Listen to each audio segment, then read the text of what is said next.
అధ్యాయం 1 నుండి 12 వచనాలు క్లుప్తంగా ఈ వాక్య భాగాన్ని చదివి దాంట్లో ఒక చిన్న అంశం మీద మీకు అందరికీ నేను కొంచెం విషయాలు వివరిస్తాను. బైబిల్ గ్రంథం ఉన్నవారు మత్తయి సువార్త 3వ అధ్యాయం 1 నుండి 12 వచనాలు చదువుతున్నాను. ఆ దినముల యందు బాప్తిస్మం ఇచ్చి యోహాను వచ్చి పరలోక రాజ్యము సమీపించున్నది, మారు మనసు పొందుడని యూదయ అరణ్యంలో ప్రకటించుండెను. ప్రభు మార్గము సిద్ధపరచుడి, ఆయన త్రోవలను సరాలం చేయుడని అరణ్యంలో కేకవేయు ఒక శబ్దము అని ప్రవక్త అయిన యెషయా ద్వారా చెప్పబడిన వాడితడే. ఈ యోహాను ఒంటె రోమముల వస్త్రములను మొల చుట్టూ తోలుదట్టి ధరించుకునేవాడు. మిడతలను అడవి తేనెయు అతనికి ఆహారము.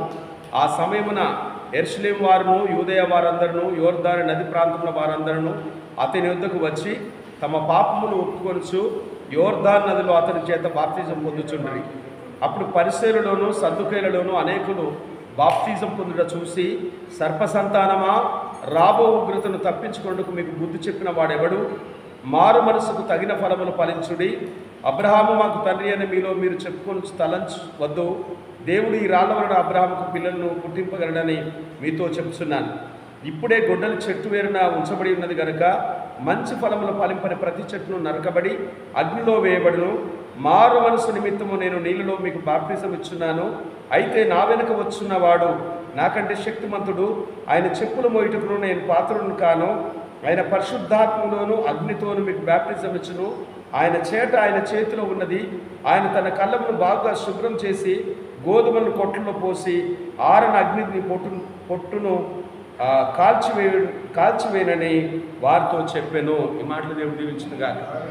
బైబిల్ గ్రంథంలో యోహాను గురించి రాస్తూ ఈ యొక్క యోహాను పరిచర్యను యూదయ సమరయ ప్రాంతాల్లో యోహాను జకరియా ఎలిజబెత్ల యొక్క కుమారుడు, ఆయన సువార్త ప్రకటిస్తున్నాడు. ఆయన తల్లి గర్భంలో ఉన్నప్పుడే పరిశుద్ధాత్మ చేత ఆయన ప్రవచించిన వాక్యం మనం చూస్తాం. ఎలిజబెత్ అమ్మ దగ్గరికి మరియమ్మ వచ్చినప్పుడు, ఇదిగో నా ప్రభు తల్లి నా దగ్గరికి వచ్చిన ఎలా ప్రార్థించను అని పరిశుద్ధాత్మతో నిండినవాడుగా, తల్లి గర్భంలో నుండే పరిశుద్ధాత్మ నిండినవాడుగా యోహాను ఉంటున్నాడు. యోహాను అగ్ని చేత, అంటే బైబిల్లో యోహాను ఆత్మ ఎలాంటిదంటే తీవ్రత కలిగింది. ఆయన ఇశ్రాయేలులందరినీ కూడా, ఇశ్రాయేల్ సమాజం అందరినీ కూడా ఆయన ప్రభు వైపు తిప్పిన గొప్ప ప్రవక్త. బైబిల్ గ్రంథంలో యోహాను సువార్త ప్రకటిస్తూ ఆయన అంటున్నాడు, ఓ సర్పసంతానమా, మీరు మారు మనసు పొందండి, మారు మనసుకు తగిన ఫలాలు ఫలించండి. అక్కడ సద్దుకయ్యులను పరిసయ్యులను చూసి ఆయన చెప్తున్నాడు, మీరు బ్యాప్టిజం తీసుకుంటున్నారు పర్లేదు, రక్షించబడాలని మీరు మారు మనసు నిమిత్తం బ్యాప్టిజం తీసుకుంటున్నారు, కానీ మీ క్రియలు మారాలి, మీ పద్ధతులు మారాలి, మీ పనుల విధానాలు మారాలి. మీరు మారు మనసు పొంది పాపక్షమాపణ నిమిత్తం బ్యాప్టిజం తీసుకుంటున్నారు. నేనైతే మీకు నీళ్ళలో బ్యాప్టిజం ఇస్తున్నాను, నా వెనుక వచ్చేవాడు అగ్నితోనూ పరిశుద్ధాత్మతోనూ మీకు బ్యాప్టిజం ఇస్తాడు. నేను ఆయన చెప్పులు మోయటానికి కూడా యోగ్యుని కాదనని తనను తాను తగ్గించుకుంటూ యేసుక్రీస్తుల వారిని హెచ్చిస్తూ ఆయన సువార్త ప్రకటిస్తున్నాడు. ప్రేమైన దేవుని సంగమా, ఈ రోజున మనం మారు మనసుకు తగిన ఫలాలు ఫలించాలి. మారు మనసు పొందామంటే ఈ లోకానుసారమైన జీవితం నుండి పరలోక సంబంధమైన జీవితానికి మన మనసు మార్చబడాలి. ఈ లోకంలో భూములు, ఇండ్లు, జాగలు, ఆస్తులు, కొడుకులు, బిడ్డలు ఇవన్నీ ఉంటాయి, ఇస్తాడు. వద్దనుకున్నా అడగకున్నా ఇచ్చే దేవుడు అవన్నీ కూడా. ఎందుకంటే ఆయన మనకేం కావాలో ఆయనకు తెలుసు అంటాడు మత్తయి సువార్తలో. నువ్వేం అడగాలంటే పరలోకానికి వెళ్ళడానికి విశ్వాసాన్ని కోల్పోకుండా నిరీక్షణ గలదానిగా దేవుల్లో నిలబడి ఉండేటట్టుగా నిత్యం ఆయన సహాయం మనం అడగాలి. ఎప్పటికీ ప్రభువుని అడగాలి. ప్రార్థనలో మనకున్న ప్రతి అవసరాన్ని దేవుని దగ్గర పెట్టాలి. రెండవది, మనము ఆయన బిడ్డగా బ్రతకడానికి ఆయన పరిశుద్ధాత్మ శక్తి మనకు అనుగ్రహించబడాలని అడగాలి. దావీదు మహారాజు అంటాడు, తన పాపం చేసినప్పుడు, అయ్యా నీ పరిశుద్ధాత్మ నా యొద్ద నుండి తీసివేయకు అంటాడు. ఈ రోజున మనం తప్పు చేస్తే పరిశుద్ధాత్మ దేవుడు మన దగ్గర నుండి ఆయన వెళ్ళిపోతాడు. మనం ఒక అబద్ధం ఆడితే, ఒక పాపం చేస్తే పరిశుద్ధాత్మ దేవుడు మనల్ని విడిచిపెడతాడు. అలాంటప్పుడు మనం దేవుణ్ణి అడగాలి, అయ్యా నీ పరిశుద్ధాత్మ నా యొద్ద నుండి తీసివేయకు ప్రభువా అనాలి. యేసుక్రీస్తుల వారి గురించి యోహాను అంటున్నాడు, నా వెనుక వచ్చువాడు, నేనైతే నీళ్ళలో బ్యాప్టిజం ఇస్తున్నాను, నా వెనుక వచ్చువాడు అగ్నితోనూ పరిశుద్ధాత్మతోనూ మీకు బ్యాప్టిజం ఇస్తాడు అంటాడు. ప్రియమైన వారలారా, సంగమా, ఒకసారి మీరు జ్ఞాపకం చేసుకోండి. మనందరం నీటి ద్వారా బాప్టిజం తీసుకున్నాం, కానీ పరిశుద్ధాత్మ ద్వారా బాప్టిజం తీసుకోవాలి, అగ్ని చేత బాప్టిజం తీసుకోవాలి. ఇది దేవుని వల్ల జరిగే కార్యాలు. మన మారుమనసు నిమిత్తం నీళ్ళలో మునిగిన అందరం కూడా. కానీ నీ పాపాలు, నీ శాపాలు నీ దహించబడ్డాయా? నీ అతిక్రమాలు దహించబడ్డాయా? నిన్ను దేవుడు శుద్ధి చేశాడు. ఒకసారి ఆలోచించుకోవాలి. బైబిల్లో కనుక చూసినట్టయితే కొరింథీ సంఘంలోకి అపోస్తల కార్యం 19వ అధ్యాయంలో అపోస్తలుడైన పౌలు వెళ్తాడు. ఆ అపోల్లో నడిపించే సంఘంలోకి పౌలు వెళ్ళి అకుల్లా ప్రిస్కిల్లా ఇద్దరు కూడా పౌలు ఆ సంఘానికి తీసుకుపోయి పరిచయం చేస్తారు. పౌలు గారు వెళ్ళినాక అక్కడ ఉన్న వాళ్ళని అడుగుతారు, మీరు పరిశుద్ధాత్మను పొందారా అని. చూస్తామన్నా అపోస్తల కార్యం 19వ అధ్యాయం ఒక్క మాట. అపోస్తల కార్యములు 19వ అధ్యాయం మొదటి వచనం నుండి.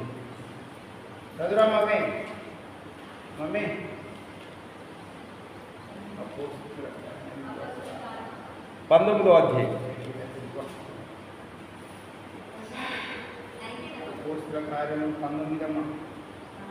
ఇక్కడ చూసినట్టయితే 18వ అధ్యాయం అపోస్తల కార్యం 18వ అధ్యాయంలో 24వ వచనం నుండి కొన్ని మాటలు చదివితే, అలెగ్జాంద్రియ వాడైన అపోల్లో ఒక యూదుడు ఎఫెసునకు వచ్చెను.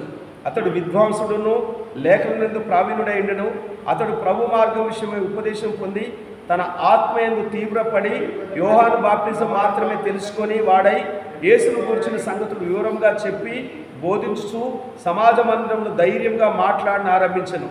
ప్రిస్కిల్లా అకుల్లా విని అతన్ని చేర్చుకొని దేవుని మార్గం మరీ పూర్తిగా అతనికి విషదపరిచి, తర్వాత అతడు అకయకు పోదలిచినప్పుడు అతన్ని చేర్చుకునవలనని సహోదరులను ప్రోత్సాహపరుస్తూ అక్కడి శిష్యులకు రాసిరి.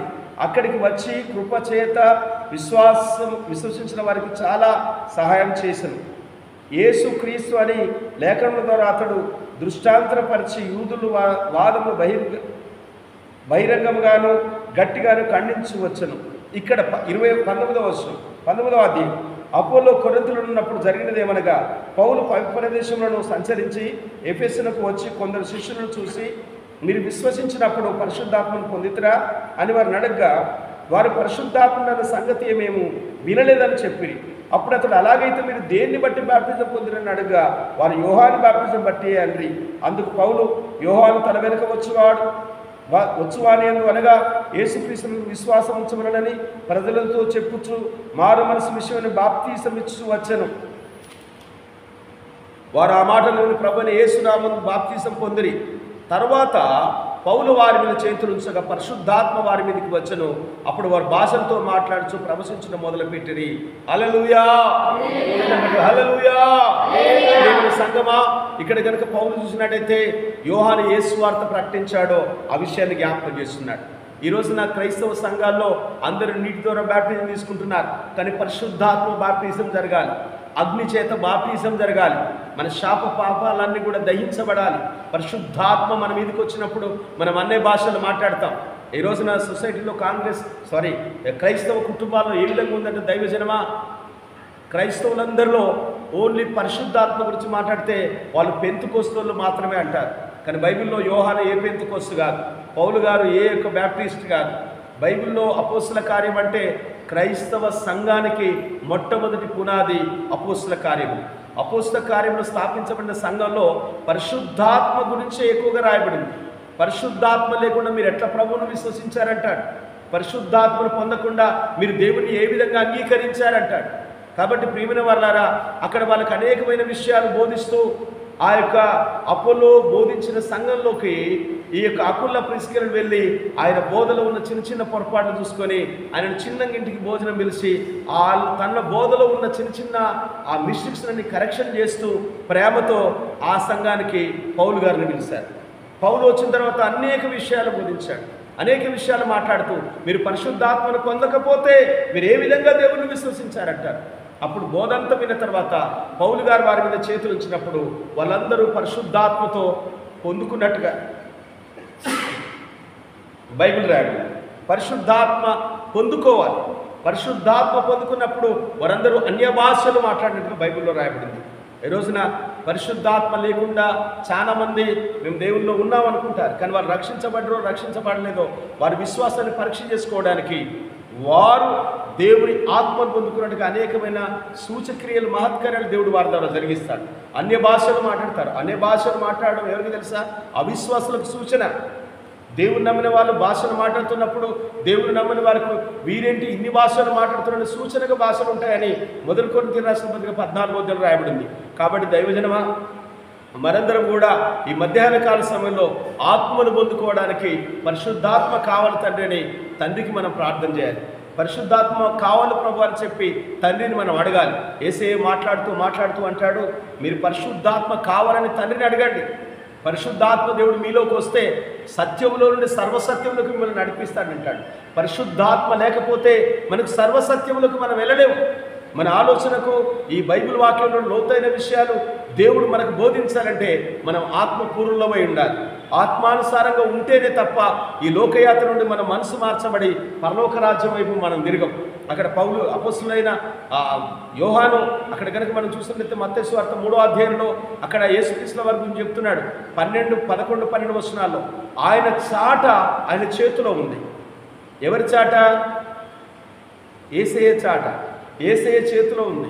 ఆయన సంఘం అనే కళ్ళంలో ఆయన చెరుగుతాడట. ఎవరు సపోర్ట్ చేస్తలేరా?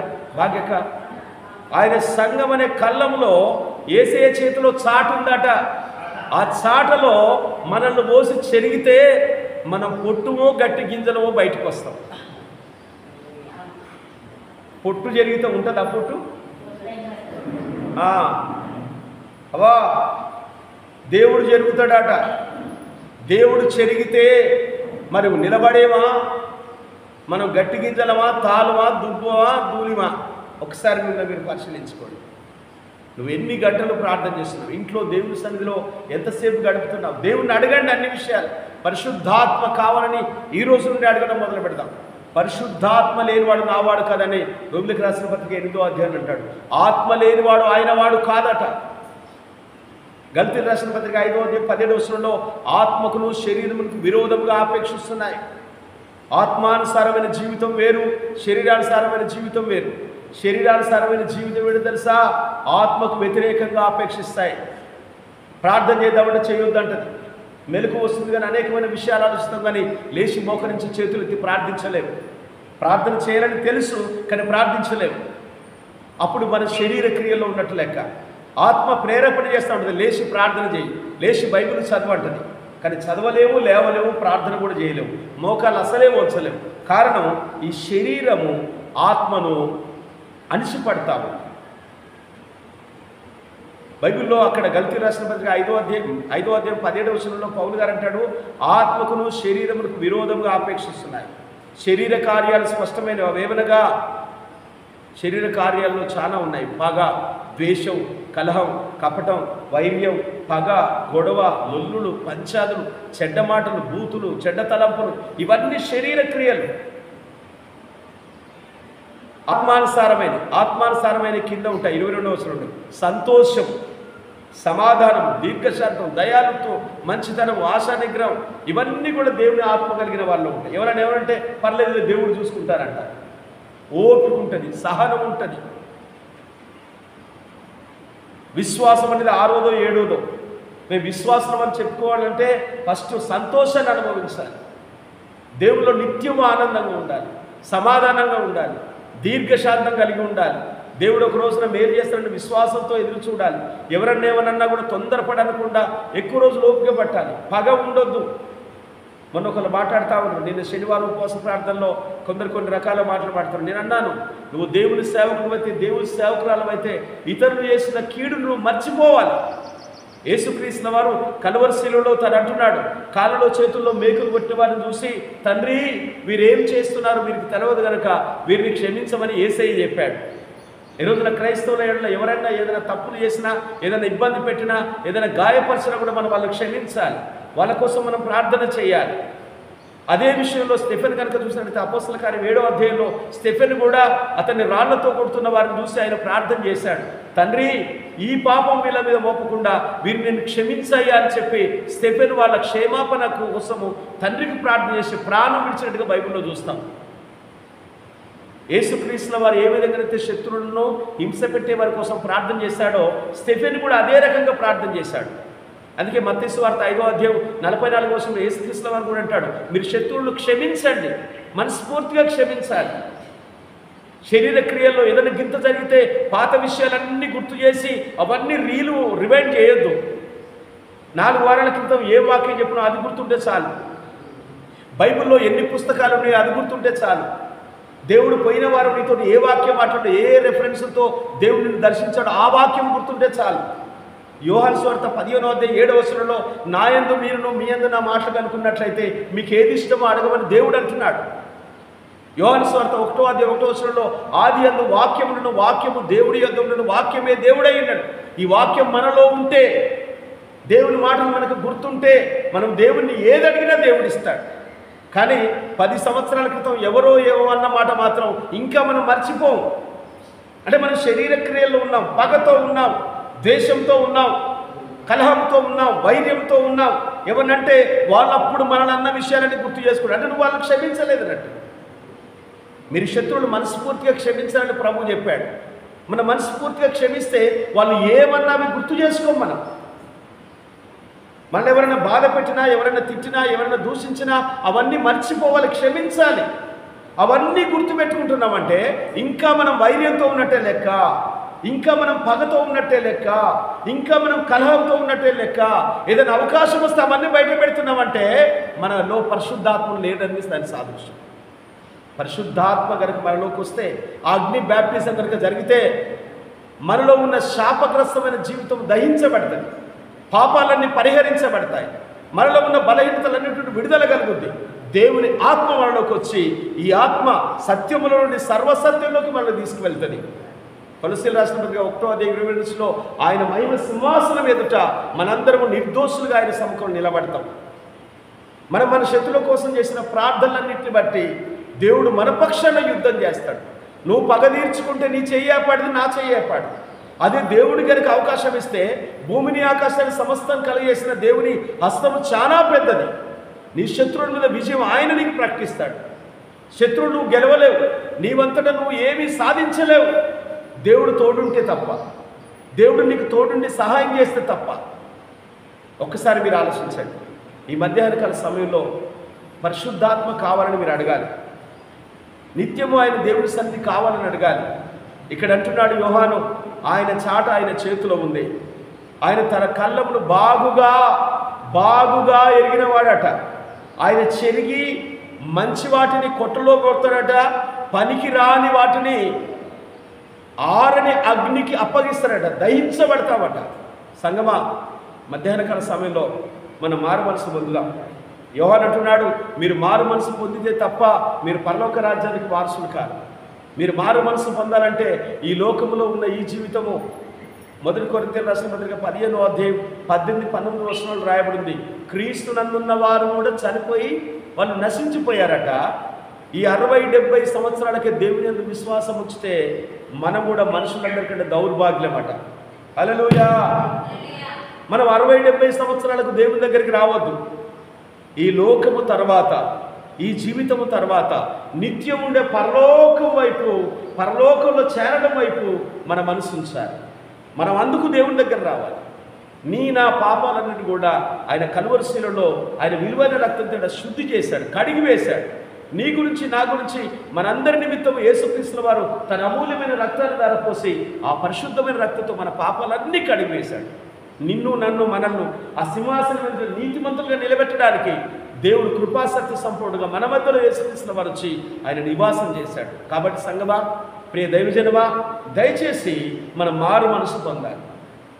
మనం ఈ లోకానుసారమైన జీవితం నుండి పరసంబంధమైన దీవెనల వైపు మన మనసు మార్చుకోవాలి.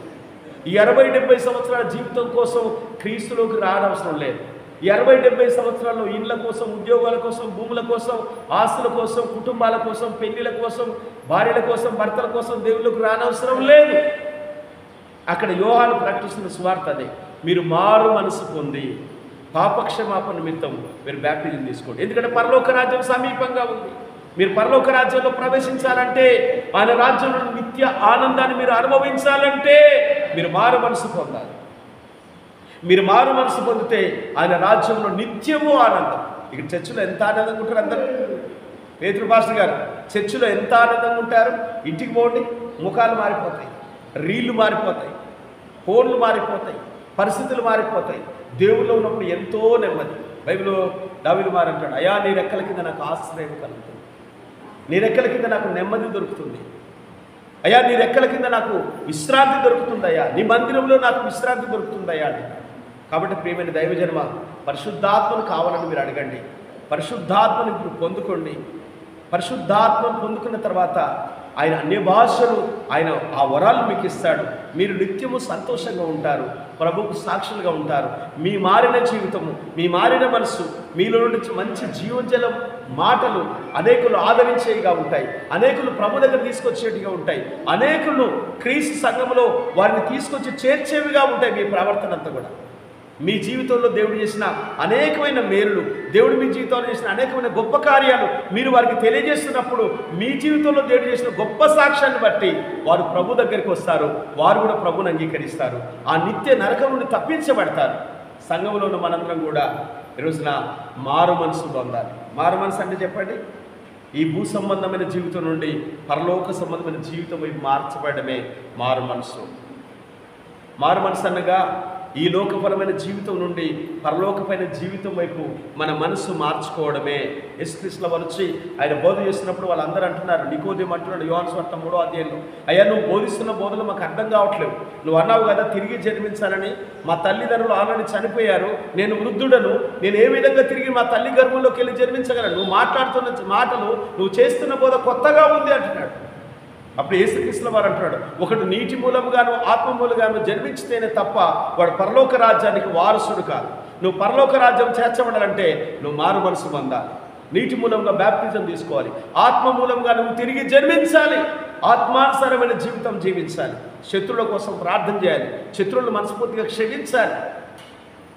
ప్రతి ఉదయం సాయంత్రము దేవునిలో దినదినం అభివృద్ధి చెందాలి. వాక్యం చదువుట్లో కానీ, ప్రార్థన చేయట్లో కానీ, నీ ప్రవర్తనలో, నీ మాటలో దేవుని ప్రేమను, దేవుడు నీ జీవితంలో చేసిన కార్యాలను అనేకులకు చెప్పి సాక్షులుగా మనం బ్రతకాలి. అప్పుడు మాత్రమే నువ్వు, నేను, మనం ఆ సింహాసనం ఎదుట నిర్దోషులుగా ఉంటాం. ఆ సింహాసనం అయితే అప్పుడు యేసుక్రీస్తుల వారు మన గురించి చెప్తారు, అయ్యా ఇదిగో నేను వీళ్ళ కోసమే నా ప్రాణాన్ని పెట్టాను, నా రక్తాన్ని ధారపోసాను, వీరు నన్ను అంగీకరించారు, అయ్యా నన్ను అంగీకరించి నా కోసం జీవించి సేవలో అనేకమైన సాకారులుగా ఉన్నారు, సువార్థికులుగా ఉన్నారు, అనేకుల మధ్య నేను వారి జీవితాల్లో చెప్పిన సాక్ష్యాన్ని చెప్పి అనేకులు సంఘంలోకి నడిపించారు. కాబట్టి వీరి కోసం నువ్వు నిర్ణయించిన ఆ నిత్యరాజ్యానికి వారిని ఆహ్వానించమని యేసుక్రీస్తుల వారు నీ గురించి, నా గురించి తండ్రి సింహాసనం మీద సాక్ష్యం చెప్తాడు. కాబట్టి ఆ దినం కోసం ఆయన రాకడ సమీపం